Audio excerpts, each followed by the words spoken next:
जय हिंद। कंटिन्यू करते अपने बायोलॉजी की क्लास को। पिछले क्लास में हम लोगों ने ब्लड के बारे में डिटेल में स्टडी कर लिया था।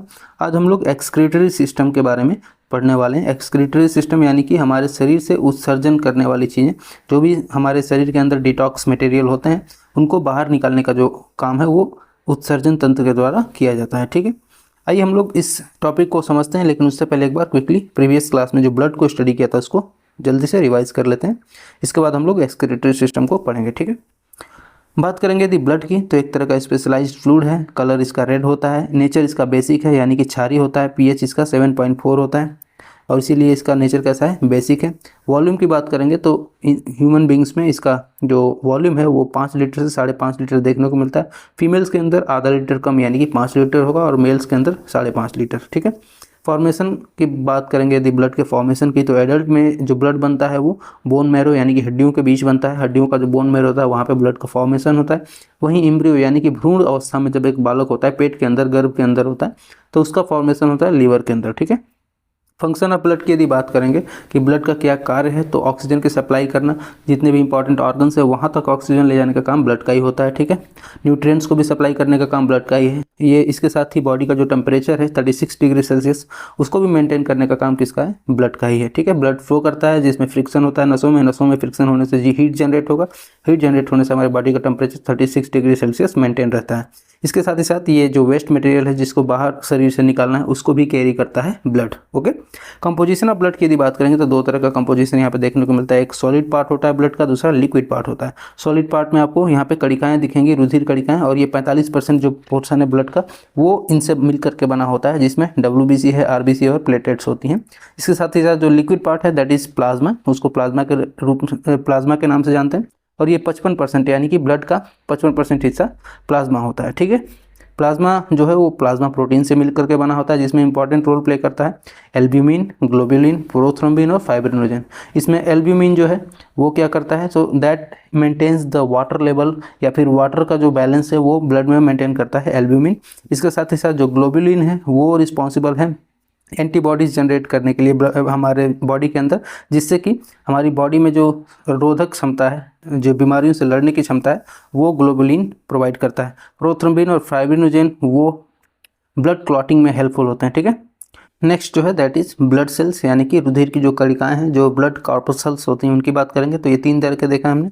एक है WBC, दूसरी है RBC और तीसरी है प्लेटलेट्स। इनमें सबका अलग अलग साइंटिफिक नेम है। जैसे कि जो RBC है, रेड ब्लड सेल, इनको हम लोग एरिथ्रोसाइट्स बोलते हैं। WBC को ल्यूकोसाइट और प्लेटलेट्स को थ्रोम्बोसाइट्स बोलते हैं। ठीक है, यदि इनके लाइफ स्पेन की बात करें तो जो RBC है वो 120 दिनों तक इसका लाइफ स्पेन है। वहीं WBC का जो लाइफ स्पेन होता है वो तकरीबन 4 दिनों का होता है। वहीं प्लेटलेट्स जो होती हैं वो 7 दिनों तक जीवित रहती हैं। इनका लाइफ स्पेन 7 दिनों तक का होता है। ठीक है, इसके साथ ही जो इन सब का अलग अलग वर्क फंक्शन डिवाइडेड है। जैसे RBC जो है वो हीमोग्लोबिन की मदद से ऑक्सीजन को डिटेक्ट करने का काम होता है, और यदि हमारे शरीर के अंदर RBC की मात्रा कम हो जाए तो हमें एनीमिया नामक रोग होता है, जिसमें कि हमें थकान महसूस होता है। हम ज़्यादा अच्छे समय तक काम नहीं कर सकते, हम ज़्यादा समय तक अच्छे से काम नहीं कर पाते हैं। ठीक है, वहीं पे जो WBC है उसका जो मुख्य काम है वो है बीमारियों से लड़ना, रोग प्रतिरोधक क्षमता जनरेट करना हमारी बॉडी के अंदर।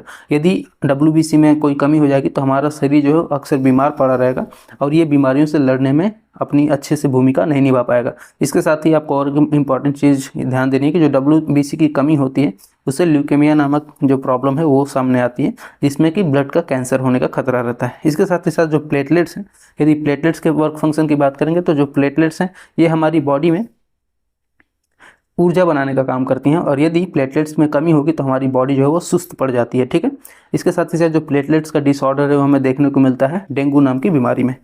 फिर हम लोगों ने लिम्फेटिक सिस्टम की बात करी थी, जिसमें हमने ये देखा था कि हमारी बॉडी में अलग अलग जगह पे लिम्फेटिक ग्लैंड्स लगी हुई हैं, और ये जो लिम्फेटिक ग्लैंड्स हैं ये लिम्फेटिक सेल्स जनरेट करती हैं, और ये लिम्फेटिक सेल्स जो हैं ये बीमारियों से, किसी भी तरह के बाहरी अटैक से, जो वायरस होते हैं बाहर के वो अटैक्स करते हैं जब, तो उनसे लड़ने में हेल्पफुल होता है। इसमें हमने एक और इम्पॉर्टेंट चीज़ देखी थी, कैसे यदि जो पोलियो का वायरस होता है वो हमारे लिम्फेटिक सिस्टम पे ही अटैक करता है, और इससे यदि हमारे किसी भी लिम्फ के ऊपर यदि पोलियो का वायरस ने अटैक कर दिया तो उस लिम्फ का एनर्जी ही नहीं बनेगा, वो लिम्फ अच्छे से ग्रो ही नहीं कर पाएगा हमारी बॉडी में।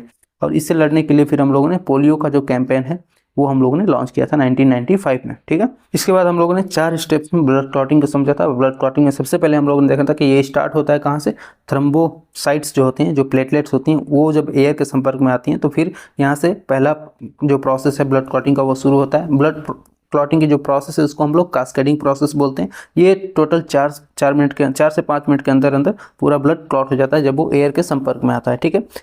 यहाँ पे हमने एक हेपरिन नामक एलिमेंट को भी समझा था कि जो हमारे शरीर के अंदर ही ब्लड को क्लॉट होने से रोकता है और तभी इनएक्टिव होगा जब वो एयर के संपर्क में आता है, ठीक है। फिर हमने बात करी थी की players in the blood clotting, और इसमें हम लोगों ने देखा था कि जो कण हैं जैसे कि प्लेटलेट्स हैं, इनका मेन रोल होता है। फिर प्रोटीन की यदि बात करेंगे तो यहाँ पे प्रोथ्रोम्बिन और फाइब्रिनोजेन है जिनसे ब्लड क्लॉट होता है। एलिमेंट की बात करेंगे तो कैल्शियम है जो कि यहाँ पे एक्टिव रोल प्ले करता है, और विटामिन की बात करेंगे तो विटामिन के जो है वो ब्लड क्लॉटिंग में हेल्पफुल होता है। फिर हम लोगों ने ब्लड ग्रुप्स की बात करी थी और हम लोगों ने देखा था कि टोटल 4 तरह के ब्लड ग्रुप होते हैं। जो एंटीजेंस होते हैं हमारे ब्लड में आरबीसी में प्रेजेंट होते हैं, और इन्हीं आरबीसी में 4 तरह के एंटीजेंस हमने देखे थे। एक था ए, दूसरा था बी, फिर तीसरा था ए बी और चौथा था ओ, ठीक है। ये 4 तरह के एंटीजेंस हैं और इन्हीं से मिलकर के हमारे जो ब्लड ग्रुप है वो डिसाइड होता है। जैसे कि यदि एंटीजन ए है तो ब्लड ग्रुप ए कहलाएगा, एंटीजन बी है तो ब्लड ग्रुप बी कहलाएगा, यदि दोनों एंटीजन प्रेजेंट है तो ब्लड ग्रुप ए बी होगा, और यदि दोनों प्रेजेंट नहीं है तो ब्लड ग्रुप ओ होगा, ठीक है। इसके साथ ही हम लोगों ने एंटीबॉडीज़ की बात करी थी। ये प्लाज्मा में प्रेजेंट होता है, ठीक है। और प्लाज्मा के अंदर हम लोगों ने फिर 4 तरह के एंटीबॉडी देखे थे। यदि ब्लड ग्रुप ए है तो एंटीबॉडी बी होगा, ब्लड ग्रुप बी है तो एंटीबॉडी ए होगा, ब्लड ग्रुप ए बी है तो एंटीबॉडी प्रेजेंट ही नहीं होगा, और यदि ब्लड ग्रुप ओ है तो यहाँ पे एंटीबॉडी ए बी दोनों होगा, ठीक है। इस तरह से हम लोगों ने एंटीबॉडी को भी समझा था। फिर हम लोगों ने आरएच फैक्टर की बात करी थी। आरएच फैक्टर कहाँ पे प्रेजेंट होता है, ये रिसस मंकी यानी कि रिसस बंदरों के अंदर प्रेजेंट होता है आरएच फैक्टर, और ये हम लोगों ने देखा था कि हमारे ब्लड को या पॉजिटिव और निगेटिव के रूप में कैटेगराइज करने में हेल्पफुल होता है, यानी ए पॉजिटिव बी पॉजिटिव, ये हम लोगों ने पिछले क्लास में अपने अच्छे से समझा था। फिर हम लोगों ने ब्लड डोनेशन के बारे में समझा था कि कौन किसे ब्लड दे सकता है। फॉर एग्जाम्पल जो जिसका ब्लड ग्रुप ए है वो ए वाले को भी दे सकता है और ए बी वाले को भी दे सकता है, जिसका ब्लड ग्रुप बी है वो बी वाले को भी दे सकता है और ए बी वाले को भी दे सकता है। फिर जिसका ब्लड ग्रुप ए बी है वो सिर्फ और सिर्फ ए बी वाले को ही ब्लड ग्रुप अपना डोनेट कर सकता है। इसके साथ जिसका ब्लड ग्रुप ओ है वो सभी को दे सकता है, ए बी और ओ। इसका मतलब जो ओ है वो क्या होगा, यूनिवर्सल डोनर होगा, किसी को भी ब्लड अपना दे सकता है। इसके साथ ही जो ए है वो सिर्फ और सिर्फ ओ से ले सकता है या फिर ए से ले सकता है, ठीक है। वैसे ही जो बी है वो सिर्फ और सिर्फ बी से ले सकता है या फिर ओ से ले सकता है। ए बी जो है वो सभी से ले सकता है, या तो बी से ए से ले सकता है या बी या ए बी या फिर ओ, और जो ओ है वो सिर्फ और सिर्फ ओ से ही ले सकता है ब्लड को। तो इस केस में जो ए बी है वो यूनिवर्सल रिसीवर हो सकता है, ठीक है। फिर हम लोगों ने transfer of blood group to the children, यानी कि बच्चों में किस तरह से ब्लड ग्रुप ट्रांसफर होता है इसके बारे में समझा था पेरेंट्स के बेसिस पे। यदि यहाँ पे आपने देखेंगे तो हम लोगों ने पिछले क्लास में स्टडी किया था कि यदि एक पेरेंट का ब्लड ग्रुप ओ है दूसरे का ए है तो यहाँ पे 2 चांसेस थी होने की। बच्चे में या तो ब्लड ग्रुप ए हो सकता है या फिर ओ हो सकता है। वैसे ही जब ओ और बी की बात करी थी तो यहाँ पे हो सकता है कि ब्लड ग्रुप बच्चे में बी हो जाए या फिर ओ हो जाए, इन्हीं दोनों के चांसेस है। वहीं पे जो तीसरा पॉसिबिलिटी थी कि यदि ओ और ओ दोनों का अलग अलग है तो बच्चे में हो सकता है कि ओ आए या फिर ओ आए। यहीं पे जब ओ और ए बी की बात कर रहे थे तो यहाँ पे या तो ए आएगा या तो बी आएगा, यहाँ पे ना तो ओ आएगा और ना ही ए बी आएगा, ठीक है। फिर हम लोगों ने ए और ए के बीच में समझा था तो यहाँ पे ए हो सकता है या फिर ओ हो सकता है। फिर बी और बी में भी देखा था, यहाँ पे भी या तो बी होगा या फिर ओ होगा। इसके साथ ही जब ए बी के साथ देखा था तो यहाँ पे 3 कंडीशंस देखने को मिली थी, या तो ब्लड ग्रुप ए होगा बच्चे में, या बी होगा, या फिर ए बी होगा। और फिर यही ब्लड ग्रुप हम लोग को ए बी के साथ ए का जब मैच हो रहा था वहाँ पे भी देखा था, इसमें भी या तो ए हो सकता है या बी हो सकता है या फिर ए बी हो सकता है। फिर हम लोग ने ए बी का बी के साथ देखा था तो यहाँ पे भी या तो ब्लड ग्रुप ए होगा बच्चे में, या फिर बी होगा, या फिर ए बी होगा।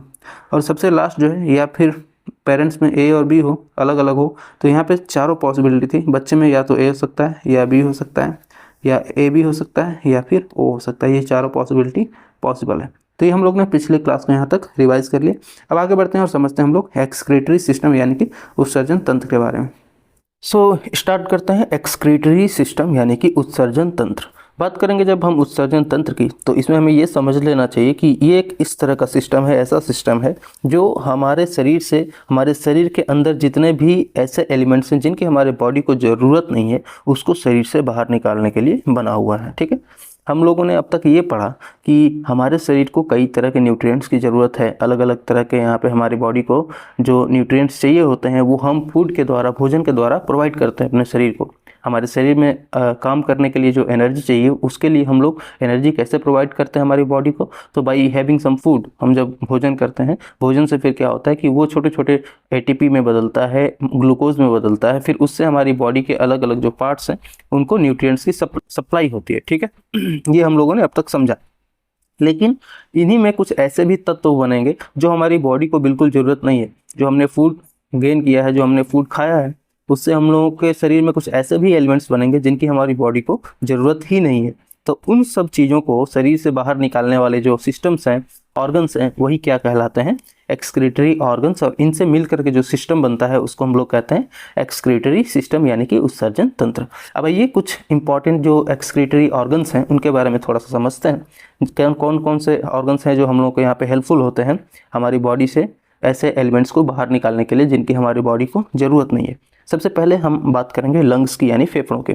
देखिए, जो फेफड़ा है ये किस चीज़ में हेल्पफुल होता है, तो हम लोगों ने पहले भी पढ़ रखा है रेस्पिरेशन में। जब हम लोग श्वसन तंत्र के बारे में पढ़ रहे थे वहाँ हम लोगों ने पढ़ा था कि फेफड़ा क्या करता है, बाहर से जो ऑक्सीजन है ये प्रोवाइड करेगा और इसको लेकर के मिक्स करेगा हमारे ब्लड के अंदर, और ब्लड के अंदर जो CO2 है, कार्बन डाइऑक्साइड है, उसको निकालेगा और फिर उसको हम लोग अपनी नाक से बाहर छोड़ देते हैं। यानी कि हमारे शरीर में कार्बन डाइऑक्साइड की ज़रूरत नहीं है। तो कार्बन डाइऑक्साइड की ज़रूरत नहीं है तो फिर इसको बाहर निकालने का काम किसका है?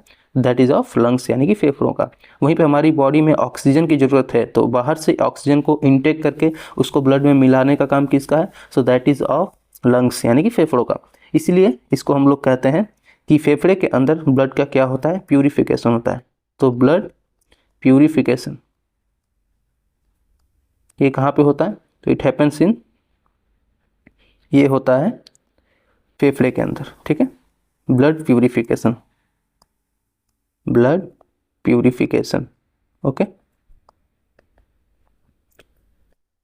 ये होता है हमारे फेफड़े के अंदर, जहाँ पे ऑक्सीजन मिक्स की जाती है और CO2 ब्लड से बाहर निकाली जाती है। ठीक है, दूसरा जो इम्पॉर्टेंट एक्सक्रीटरी ऑर्गन है, जो सेकंड इम्पॉर्टेंट उत्सर्जी अंग है, उसका नाम है स्किन।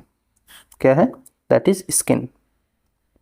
अब स्किन कैसे हेल्पफुल होता है? तो स्किन हमारे शरीर से कई ऐसे एलिमेंट्स को बाहर निकालता है जिनकी हमारी बॉडी को बिल्कुल ज़रूरत ही नहीं है।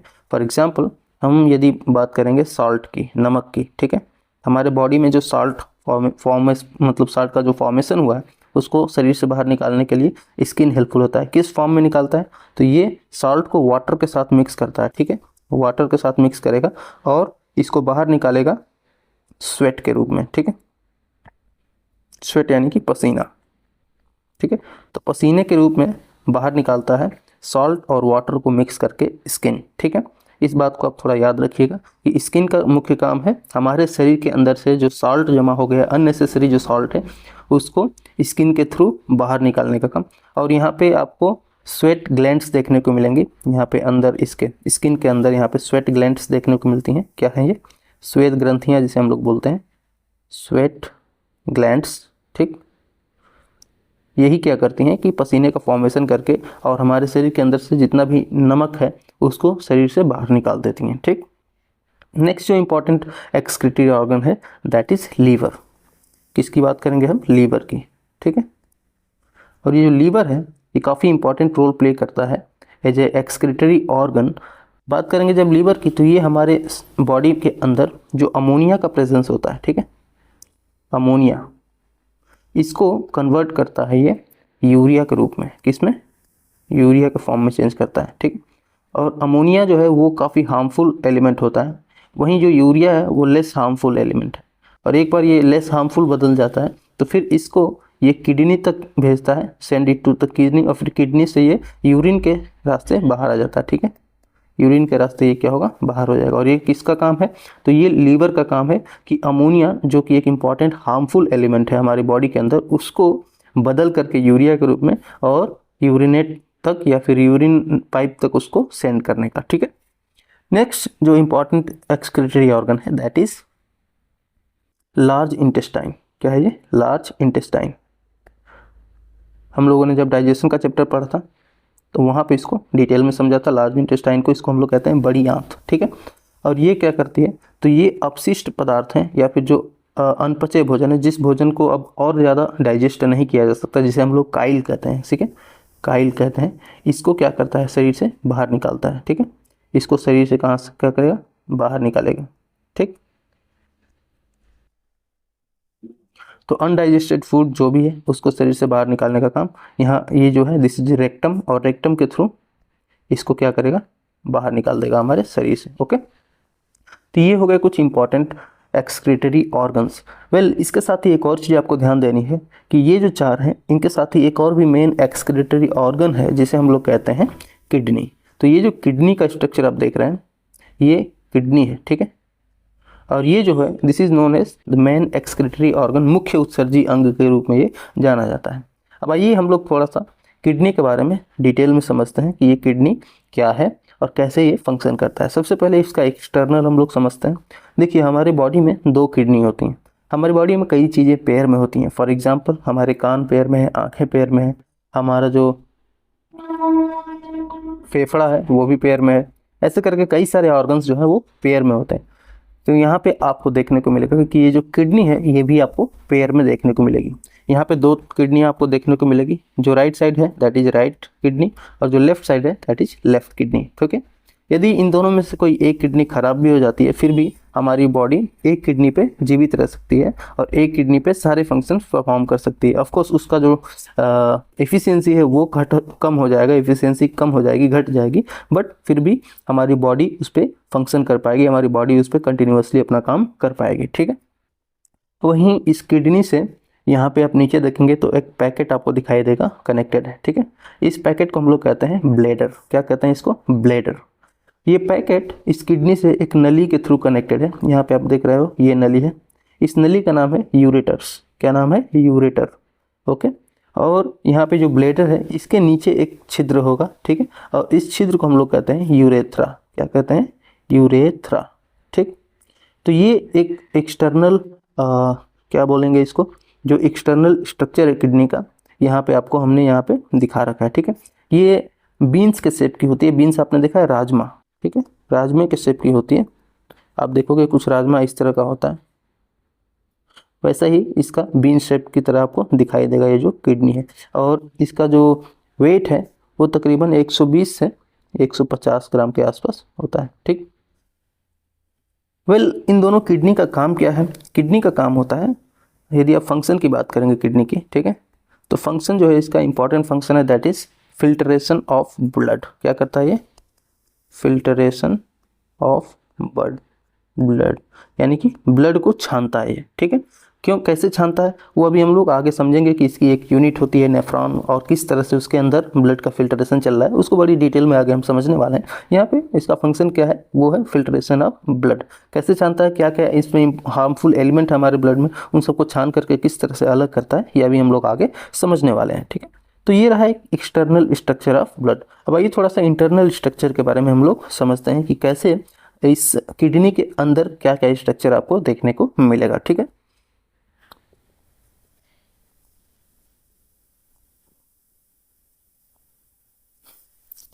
ये जो भी आप देख रहे हैं, तो यहाँ पे आप जो देख पा रहे हैं ये है किडनी का 3D स्ट्रक्चर। इसमें ऊपर की तरफ आपको यहाँ पे कुछ स्ट्रक्चर दिखाई दे रहे होंगे। ये वाला जो स्ट्रक्चर है इसकी बात कर रहे हैं। ये दोनों हैं ग्लैंड्स, इसको हम लोग बोलते हैं एड्रिनल ग्लैंड्स। कौन सी ग्लैंड्स हैं ये? एड्रिनल ग्लैंड्स हैं। यहाँ पे देखिए दिस इज एड्रिनल कैप्सूल, या फिर इसको हम लोग एड्रिनल ग्लैंड्स के रूप में जानते हैं, ठीक। एड्रिनल ग्लैंड्स के नीचे आपको किडनी दिखाई दे रही होंगी। एक तरफ है राइट किडनी और दूसरी तरफ है लेफ्ट किडनी। तो यहाँ पे है लेफ्ट किडनी और दूसरी तरफ है राइट किडनी, ठीक है। यहीं पे नीचे आपको इसकी एक नली दिखाई दे रही होगी जिसको हम लोग यूरेटर के नाम से जानते हैं, और ये यहाँ पे ब्लैडर को कनेक्ट करती है, ठीक है। ब्लैडर जो है वो कनेक्टेड है यूरेटर के थ्रू किडनी से, ठीक। याद रखिएगा इस फैक्ट को। अब आइए थोड़ा सा हम लोग इसके किडनी के इंटरनल स्ट्रक्चर को डिटेल में देखते हैं। तो यहाँ पे एक किडनी है जिसको यहाँ पे काट करके रखा हुआ है, ठीक है। इसके बाहर का जो लेयर दिखाई देगा, सबसे बाहर वाला जो लेयर है यहाँ पे, इस लेयर की मैं बात कर रहा हूँ, इसके ऊपर वाली, ठीक है। इस लेयर को हम लोग बोलते हैं कैप्सूल। क्या नाम है इसका? कैप्सूल, ठीक है। इस लेयर को हम लोग बोलते हैं कैप्सूल। इसके अंदर जो यहाँ पे मसल्स दिखाई देंगी इस कैप्सूल के अंदर, उसको हम लोग बोलते हैं कॉर्टेक्स। तो यहाँ पे जो मसल्स दिखाई दे रही हैं इस बीन शेप्ड किडनी के अंदर, वो कहलाती हैं कॉर्टेक्स। यहीं पे आपको कुछ स्ट्रक्चर दिखाई दे रहा होगा जो पिरामिड की तरह का होगा। देख रहे हैं ये वाला जो स्ट्रक्चर है इसको हम लोग बोलते हैं पिरामिड्स या फिर मेडुला। क्या बोलते हैं? पिरामिड्स या फिर मेडुला। तीन स्ट्रक्चर हम लोगों ने अब तक देखा। सबसे बाहर वाला कैप्सूल है, ठीक है, इसके अंदर कॉर्टेक्स है और कॉर्टेक्स के अंदर मेडुला है या फिर पिरामिड्स हैं, ठीक है। और इन सब के नाम के आगे रेनल आप लगाइए, ठीक है, क्योंकि जो रेनल है वो किडनी से ही रिलेटेड है। जब हम किडनी से रिलेटेड किसी टर्म को स्पेसिफाई करते हैं तो उसके आगे हम लोग रेनल लगाते हैं, ठीक है। तो यहाँ पे जो स्ट्रक्चर देखा हम लोगों ने, सबसे एक्सटर्नल है दैट इज कैप्सूल, इसके अंदर की तरफ है रेनल कॉर्टेक्स यानी कि कॉर्टेक्स, और इसके अंदर है, इसके मतलब बीचों बीच सिचुएटेड है रेनल पिरामिड या फिर रेनल मेडुला, ठीक है। ये तीन स्ट्रक्चर आप लोगों ने समझ लिया, आई होप ये क्लियर होगा आप लोगों को। अब इसमें यहाँ पे ये जो नलियाँ आपको दिख रही हैं, अगर इन नलियों को मैं हटा दूँ, ये नली दिख रही है, ये दिख रही है और ये दिख रही है, अगर इन सबको हटा दूँ तो आपको यहाँ पे एक स्ट्रक्चर और दिख रहा होगा, ये वाला, इसको हम लोग बोलते हैं रेनल पेल्विस। क्या बोलते हैं? रेनल पेल्विस, ठीक है। तो अब तक हम लोगों ने कितने स्ट्रक्चर देख लिए? हम लोगों ने 4 स्ट्रक्चर देख लिए। सबसे बाहर की तरफ कैप्सूल, उसके अंदर कॉर्टेक्स, उसके अंदर मेडुला या फिर पिरामिड्स, और वो जो पिरामिड्स है वो कनेक्टेड है पेल्विस से, ठीक है। ये 4 स्ट्रक्चर देख लिए। अब यहाँ पे आपको एक यहाँ पे नली दिख रही होगी, या फिर आप कह सकते हो कि यहाँ पे एक आपको स्ट्रक्चर दिख रहा होगा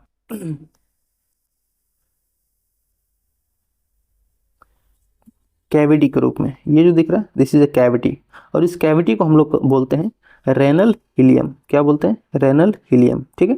RH, रेनल हीलियम। क्या बोलते हैं? रेनल हीलियम बोलते हैं, ठीक है। अब ये कैविटी क्यों इंपॉर्टेंट है? क्योंकि ये जो कैविटी है यही कनेक्टेड रखती है किसको? ये जो नसें दिख रही हैं आपको इनसे, और इन नसों से जो हमारी किडनी है वो कनेक्टेड रहती है। और सबसे ज़्यादा जो अमोनिया का कंसंट्रेशन है वो रेनल हीलियम यानी कि इस कैविटी पे ही दिखाई देता है, जो कि कनेक्ट कर रही है, जहाँ से सारी नसें हमारे इस किडनी के अंदर जा रही हैं, ठीक है। तो इस किडनी के बारे में आई होप आप लोगों ने जो इसका इंटरनल स्ट्रक्चर है वो समझ लिया होगा, ठीक है। तो यहाँ पे हम लोगों ने हर एक इंपॉर्टेंट चीज़ों की बात कर ली। अब आइए हम लोग थोड़ा सा इनके एक एक के फंक्शन के बारे में भी समझ लेते हैं। तो देखिए यहाँ पे हम लोगों ने बात करी कॉर्टेक्स की, सबसे ऊपर की लेयर जो है कैप्सूल। तो कैप्सूल क्या करता है? ये सबसे ऊपरी लेयर है और ये किडनी को प्रोटेक्शन प्रोवाइड करता है, ठीक है। इसके अंदर जो है दैट इज कॉर्टेक्स। कॉर्टेक्स का काम है क्या काम है? तो कॉर्टेक्स में बेसिकली यहाँ पे आपको छोटी छोटी जो संरचना दिखाई देगी उसको हम लोग कहते हैं, तो यहाँ कॉर्टेक्स के अंदर आपको छोटी छोटी संरचना दिखाई देगी जिसको हम लोग कहते हैं ग्लोमेरुलस या फिर बोमेन कैप्सूल, ठीक है। ये जो बोमेन कैप्सूल है ये नेफ्रॉन से मिलकर के बने होते हैं। नेफ्रॉन इस पूरे किडनी की सबसे छोटी यूनिट होती है जो कि हमारे ब्लड को फिल्टर करने में एक इम्पॉर्टेंट रोल प्ले करती है, ठीक है। तो नेफ्रॉन या फिर जो ग्लोमेरुलस या फिर बोमेन कैप्सूल वो कहाँ पे प्रेजेंट होते हैं? ये इसी कॉर्टेक्स में होते हैं, ठीक है। यहाँ से ब्लड फिल्ट्रेशन प्रोसेस चालू होती है और जो मेडुला है, मेडुला इन सबको फिल्टर करके स्टोर करके आगे बढ़ाता है। और यहाँ पे हम लोगों ने जो रेनल पेल्विस की बात करी थी, यहाँ पे उसको फाइनली यूरिन में बदल करके और रेनल पेल्विस में उसको स्टोर कर देता है, ठीक है। तो यूरिन जो है वो किस तरह से फॉर्म हुआ? हमारे ब्लड से ही फॉर्मेशन हो रहा है उसका। हमारे ब्लड में जो यूरिया है उसी यूरिया को कन्वर्ट कर रहा है यूरिन में किडनी। कैसे करता है? तो वो ब्लड का फिल्ट्रेशन करता है। ब्लड में यहाँ कॉर्टेक्स में, जो कॉर्टेक्स के अंदर आपको 2 स्ट्रक्चर देखने को मिलेगा, एक कहलाता है ग्लोमेरुलस और दूसरा कहलाता है बोमेन कैप्सूल। ये जो छोटे छोटे ट्यूब्स होते हैं नेफ्रॉन से मिलकर के बने होते हैं, नेफ्रॉन सेल्स से मिलकर बने होते हैं। जो नेफ्रॉन सेल्स होते हैं वो ब्लड को फिल्टर करते हैं और ब्लड में ये जो हार्मफुल एलिमेंट्स हैं इनको फिल्टर करके और यहाँ पे इस रेनल पिरामिड या फिर जो रेनल मेडुला है इसके थ्रू फाइनली इसको फिल्टर करा के और यहाँ पे पेल्विस में स्टोर करा देते हैं, ठीक है। एक बार जब ये यहाँ पे पेल्विस में स्टोर हो जाता है तो यहाँ से फिर ये आगे बढ़ता है। कहाँ पे बढ़ता है? तो ये जो नली आपको दिख रही है जो कि यूरेटर है, इसके थ्रू ये जाएगा और ये जाता है हमारे इस वाले स्ट्रक्चर में जिसको हम लोग ब्लैडर बोलते हैं, ठीक है, जिसको पेशाब की थैली हिंदी में बोलते हैं। इस ब्लैडर में क्या होता है? यूरिन स्टोर रहता है। यूरिन स्टोर होकर यहाँ पे ब्लैडर में पड़ा रहेगा और फिर जब इसका एक फिक्स्ड अमाउंट हो जाएगा तो इसको रिलीज कर दिया जाता है यूरेथ्रा की मदद से, ठीक है। तो यूरेथ्रा कहाँ पे? तो यूरेथ्रा आपको इसको नीचे की तरफ ये जो छिद्र दिखाई दे रहा है यही है यूरेथ्रा, ठीक है। और यहाँ से कनेक्टेड रहती है एक नली जो कि हमारे पेल्विस से कनेक्टेड है और ये फिर हमारे शरीर से बाहर निकाल दिया जाता है, ठीक है, पेनिस के थ्रू, ठीक। तो आई होप आपको ये पूरा स्ट्रक्चर समझ में आया होगा कि कैसे किडनी यहाँ पे फंक्शन कर रही है। एक एक्सटर्नली और इंटरनली अच्छे से देख करके आप लोगों ने 3D में इसको समझा होगा, ठीक है।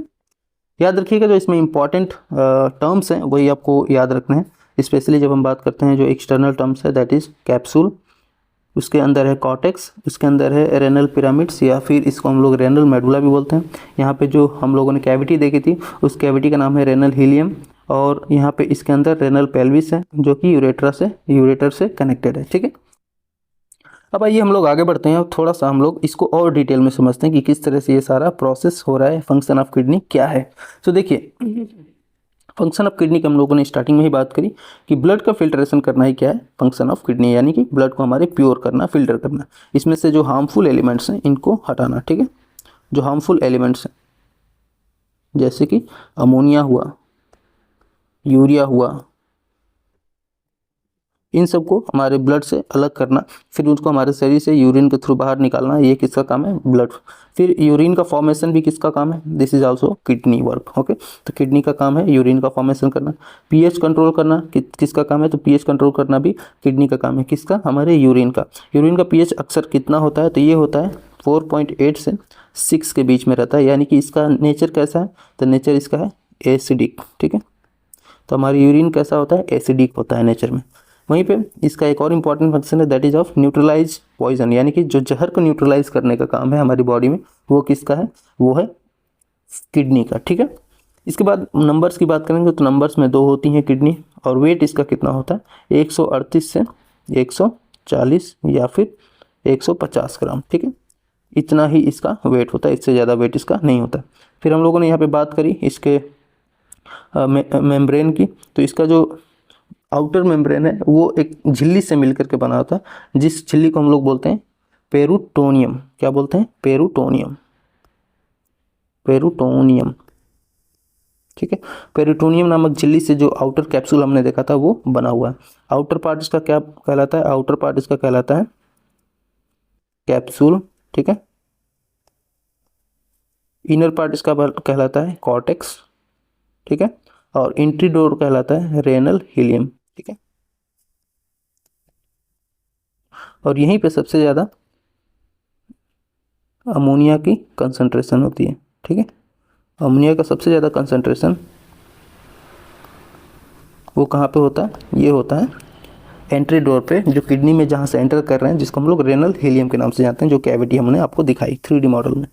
जो यूनिट है किससे मिल करके ये बना हुआ है, उस यूनिट को हम लोग बोलते हैं नेफ्रॉन। क्या बोलते हैं, नेफ्रॉन। तो ये नेफ्रॉन सेल्स होती हैं बेसिकली। ठीक है, और इन्हीं नेफ्रॉन सेल्स से मिलकर के बना होता है हमारा किडनी। अब आइए थोड़ा नेफ्रॉन सेल्स के बारे में बिल्कुल विस्तार से समझते हैं कि कैसे ये जो नेफ्रॉन सेल्स हैं ये फंक्शन करते हैं। तो देखिए, जब हम बात करेंगे स्ट्रक्चर ऑफ नेफ्रॉन की, तो हम लोगों ने देखा कि जो कॉर्टेक्स है वहीं पे ये आपको देखने को मिलेगा ग्लोमेरुलस, और ग्लोमेरुलस के अंदर ही आपको नेफ्रॉन वाला पूरा स्ट्रक्चर देखने को मिलेगा। तो हमने कैप्सूल की बात करी, और उस कैप्सूल में आपको नेफ्रॉन का कुछ स्ट्रक्चर इस तरह से दिखाई देगा। सबसे पहले मैं एक बेसिक स्ट्रक्चर ड्रॉ करता हूँ, फिर आपको और अच्छे से इसकी क्लैरिटी आएगी। देखिए, ये कुछ इस तरह से होता है। ठीक है, इसका मुंह ऐसे रहेगा। ठीक है, फिर ये ऐसे रहेगा, और फिर आगे जाके और पतला हो जाएगा। ठीक है, और इस तरह से ये आगे बढ़ा जाएगा। ठीक, तो यहाँ पे जो बाहर वाला दिख रहा है आपको, ये कहलाता है बोमेन कैप्सूल। ठीक है, ठीक है, बोमेन कैप्सूल, और इसके अंदर आपको कुछ ऐसी स्ट्रक्चर दिखाई देगी इसके अंदर। ठीक है, यहाँ पे आप देख सकते हो ये वाली स्ट्रक्चर की बात कर रहे हैं, इसको हम लोग बोलते हैं, ये जो स्ट्रक्चर है ये कहलाती है ग्लोमेरुलस। ठीक है, ग्लोमेरुलस। ठीक है, तो यहाँ पे बोमेन कैप्सूल और ग्लोमेरुलस ये 2 मेन पार्ट है नेफ्रॉन के। इसके जो पीछे वाला पार्ट है वो नेफ्रॉन पाइप कहलाता है, नेफ्रॉन ट्यूब कहलाता है। ठीक है, ये एक नेफ्रॉन सेल का बेसिक स्ट्रक्चर है।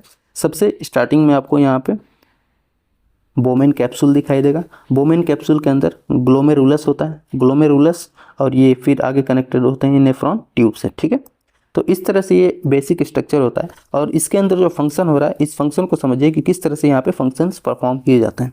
तो देखिए, जो इसके अंदर किस तरह से फिल्टर हो रहा है ब्लड का, उसको थोड़ा समझिए। हम लोगों ने देख लिया कि यहाँ पे सबसे बाहर की तरफ होता है ग्लोमेरुलस। ठीक है, बोमेन कैप्सूल के नाम से जिसे हम लोग जानते हैं, और ये इस तरह से फिर एकदम पतला होकर के आगे ऐसे बढ़ रहा है। ठीक है, सबसे ये है जो दिस इज बोमेन कैप्सूल, और इसके अंदर आपको ग्लोमेरुलस दिखेगा। ठीक है, और ग्लोमेरुलस फिर आगे कनेक्टेड है इस डक्ट से। ठीक, तो इस तरह से यहाँ पे सबसे पहले ग्लोमेरुलस क्या करता है, यही मेन फिल्टरिंग एलिमेंट है यहाँ पे। ये सबसे पहले क्या करेगा कि ब्लड में जितनी भी चीज़ें हैं उन सबको फिल्टर कर देगा, चाहे वो अच्छी चीज़ें या बुरी चीज़ें, सबको फिल्टर कर देगा, सबको अलग कर देगा। ब्लड एक तरफ हो जाएगा, ठीक है, और ब्लड में जितने भी एलिमेंट्स हैं, ठीक है, इन सबको अलग कर देगा, ठीक है, और फिर उसके बाद डिटेक्ट करेगा कि इसमें पॉजिटिव क्या है और नेगेटिव क्या है। तो एक बार जब ग्लोमेरुलस में सारी चीज़ें फिल्टर हो गई, अब ये आगे बढ़ेगा ब्लड यहाँ से, ठीक है, इस तरह से आगे बढ़ेगा। और यहाँ पे जो नेक्स्ट है दैट इज डी, इसको हम लोग बोलते हैं PCT, ठीक है। अब इस PCT में यहाँ से जो भी आगे बढ़ रहा है ब्लड, उस ब्लड में जितने भी इंपॉर्टेंट और अच्छे वाले जो केमिकल्स हैं उनको फिर से ये रीएब्जॉर्ब कर लेगा, जिसकी ब्लड को ज़रूरत है, जैसे कि ग्लूकोज है, अमीनो एसिड्स हैं, और भी जो इंपॉर्टेंट न्यूट्रिएंट्स हैं उनको क्या करेगा, रीएब्जॉर्ब कर लेगा। यहाँ पे फिल्टर कर दिया, यहाँ से आगे जैसे बढ़ेगा उसको रीएब्जॉर्ब कर लेगा। उसके बाद यहाँ से नीचे आएगा, नीचे वाला जो पोर्शन यहाँ पे आपको दिख रहा है लूप जैसा, इसको हम लोग बोलते हैं लूप ऑफ हैनल।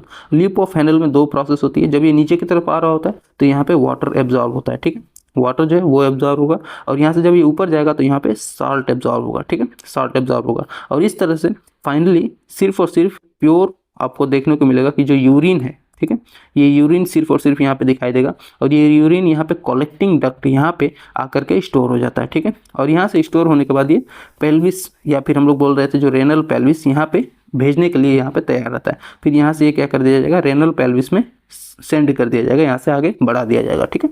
तो इस तरह से हमारे ब्लड को कैसे, यहाँ ब्लड में इंपॉर्टेंट जो वाटर है उससे फिर कैसे यूरिन का फॉर्मेशन हो रहा है, वो आप लोगों ने देखा कि ये नेफ्रॉन के अंदर सारी प्रोसेस चल रही है, ठीक है।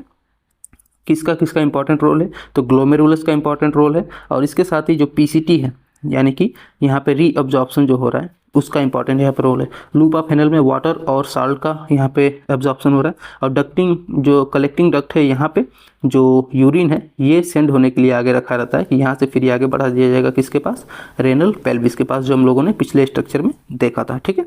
तो अब आई होप आप लोगों को इसके अंदर किस तरह से यूरिन का फॉर्मेशन हो रहा है, कैसे ब्लड का फिल्ट्रेशन हो रहा है, ये सारी प्रोसेस आपको क्लियर हो गई होगी। बात करेंगे यदि यूरिन की, तो यूरिन के बारे में कुछ फैक्ट्स आपको जानना चाहिए कि जो यूरिन होता है इसमें कई सारे इंपॉर्टेंट केमिकल्स होते हैं। सबसे पहले तो इसमें 95% के आसपास वाटर ही होता है, मतलब सबसे ज़्यादा इसमें पानी होता है। फिर इसमें यूरिया होता है, 2% के आसपास इसमें यूरिया होता है, यूरिक एसिड भी होता है, और इसके साथ कई और इंपॉर्टेंट यहाँ पे आपको केमिकल्स देखने को मिलेंगे हमारे यूरिन में। यूरिन का जो pH होता है वो 6 के आसपास, यानी कि एसिडिक होगा नेचर में। और इसकी स्मेल जो होती है, क्यों यूरिन से इतना स्मेल आता है बदबूदार, वो आता है क्योंकि इसमें प्रेजेंट होता है यूरिया, और यूरिया फिर जैसे ही हमारे शरीर से बाहर रिलीज़ किया जाएगा वो फिर से अमोनिया में कन्वर्ट हो जाता है, ठीक है। और जो यूरिन से जो तीक्ष्ण गंध आती है वो अमोनिया की ही आती है, ठीक है, क्योंकि वो अमोनिया, वो जो यूरिया था वो जैसे ही बाहर आता है नेचर के संपर्क में वो फिर से अमोनिया में कन्वर्ट हो जाता है, तब्दील हो जाता है, और वहाँ से अमोनिया की तीक्ष्ण या पंजेंट स्मेल आती है, ठीक है। तो ये कुछ बेसिक फैक्ट्स है यूरिन के बारे में। वहीं पे जब हम बात करेंगे कुछ एक्सक्रीटरी एलिमेंट्स की कि क्या क्या चीज़ें मतलब उत्सर्जित की जाती हैं किन के द्वारा, तो एक बार यहाँ पे आप इसको भी समझिए। देखिए जो हम मैमल्स हैं, मैमल्स की बात करेंगे यदि, ठीक है, तो मैमल्स क्या एक्सक्रीट करते हैं, तो मैमल्स बेसिकली हम लोग यूरिया एक्सक्रीट करते हैं, ठीक है। यूरिया क्या करते हैं, यूरिया, ये यूरिया हम लोग किसके थ्रू करते हैं, तो यूरिन के थ्रू करते हैं, ठीक है। जो यूरिनेट करते हैं हम, जब पेशाब करते हैं तो उसमें क्या होता है, यूरिया होता है, ठीक है। ये हम लोग एक्सक्रीट करते हैं, अपने शरीर से बाहर निकालते हैं। लेकिन वहीं पे कुछ आपको ऐसे भी चीज़ें दिख जाएंगी जो यूरिया न एक्सक्रीट करके बल्कि यूरिक एसिड को ही रिलीज़ करते हैं अपने शरीर से बाहर।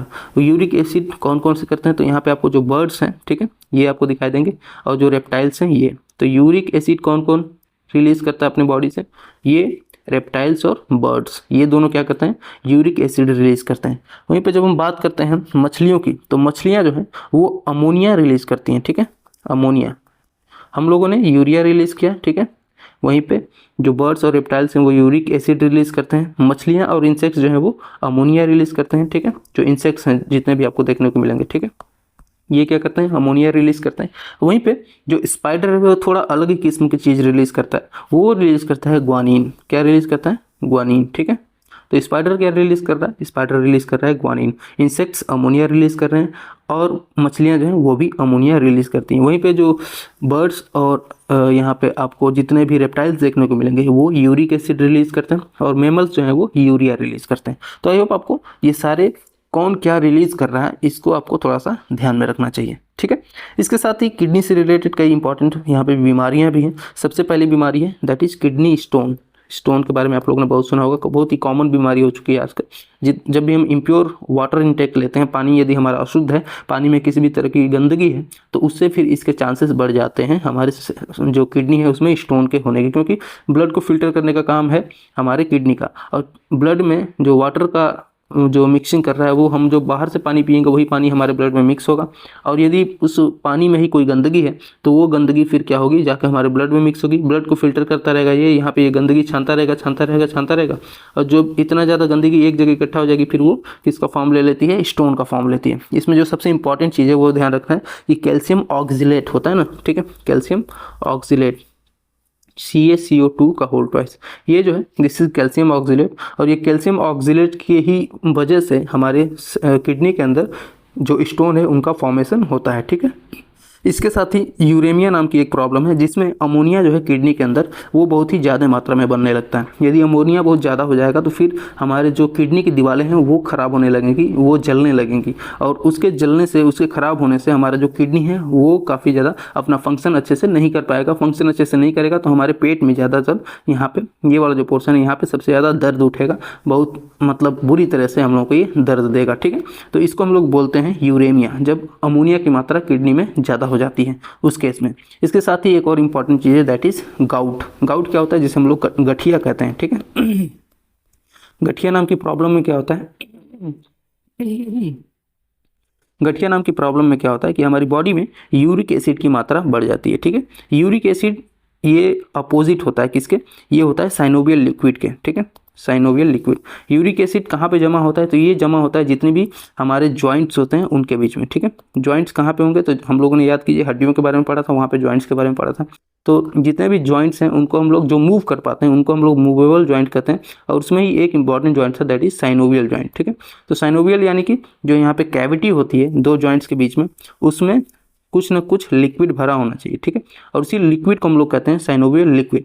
तो जितने भी जॉइंट्स आपको देखने को मिलेंगे, सपोज कीजिए एक हड्डी ये है और ये दूसरी हड्डी से यहाँ पे कनेक्टेड है, यहाँ बीच में कुछ ना कुछ गैप है, और इस गैप में एक तरह का लिक्विड होगा जिसको हम लोग बोलते हैं साइनोवियल लिक्विड। और ये जो साइनोवियल लिक्विड है इसी की वजह से हमारी हड्डियाँ जो है आपस में रगड़ती हैं, फ्रिक्शन नहीं करती हैं, मूव अच्छे से करती हैं, जिससे कि हमारे जो हड्डियों है उस पर कोई इफेक्ट नहीं पड़ता, हमें किसी भी तरह का दर्द महसूस नहीं होता। एक तरह का ग्रीस है आप समझ लीजिए इन दोनों हड्डियों के बीच में। ये क्या होता है कि जैसे ही यूरिक एसिड हमारी बॉडी में बढ़ता है, ठीक है, यूरिक एसिड यदि बढ़ रहा है तो साइनोवियल लिक्विड अपने आप क्या होगा, कम होने लगेगा, ठीक है। और ऐसे में हम लोगों को एक प्रॉब्लम देखने को मिलती है दैट इज गठिया। तो यूरिक एसिड का फॉर्मेशन भी हम लोगों ने देखा कहाँ पे हो रहा है, ये हो रहा है किडनी के अंदर ही। यदि इसका मात्रा बढ़ेगा तो हमें गठिया जैसी प्रॉब्लम या फिर गाउट जैसी प्रॉब्लम ये देखने को मिलेगी। इसमें जो बूढ़े बुजुर्ग लोग हैं उनके अंदर ये प्रॉब्लम ज़्यादा देखने को मिलती है। जब भी वो चलते हैं फिरते हैं तो उनकी जो जॉइंट्स हैं वो बहुत ज़्यादा दर्द करते हैं, ठीक है। तो ये गठिया वाली प्रॉब्लम है। इसके साथ ही एक और भी इंपॉर्टेंट है दैट इज डायलिसिस।